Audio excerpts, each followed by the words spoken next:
It has been about 6,000 years since God created Adam, the first man, and made him a mighty ruler over the whole earth, over all creatures, and also over the serpent. And God did not put over Adam either a king or a tyrant or a dictator or any power other than divine. At that time, there was paradise on our planet and people could live forever. But everything changed after the serpent seduced Eve by telling her that she and her husband would become gods if they got out of God's power. Since then, people have become mortal and come under the dominion of the devil.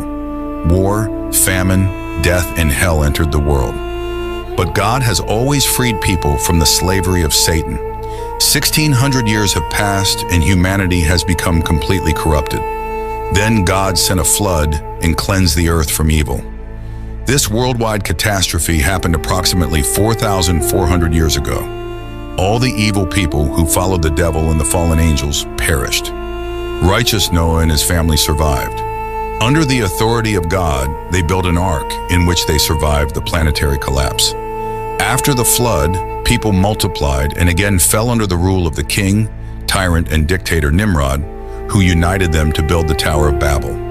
It was a place of demon worship, but God stopped this project of enslaving the inhabitants of the earth by Babylon.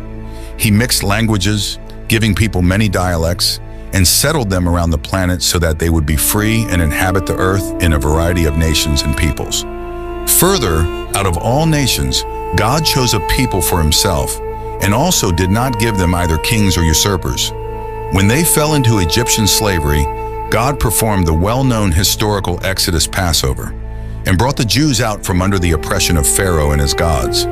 This was around 1500 BC, the great and triumphant liberation of Israel from the yoke of oppression. Earthly kings and gods have fallen. God gave authority to his people in the person of Moses, elders and priests, and announced his will to the people. You will be for me a kingdom of priests and a holy nation. The exodus to freedom from the slavery of earthly kings, dictators, and tyrants is a magnificent example of what God wants for all of humanity. But having become free, the Jews saw enough of the pagan peoples, their worship of idols, mass orgies, and witchcraft rituals. They saw debauchery, brutal murders of children for the sake of idol sacrifices, deep immorality and uncleanness, unbridled tyranny of pagan kings, their wars and bloodshed. Thus, imitating these demoniac nations, they said to God and the prophet,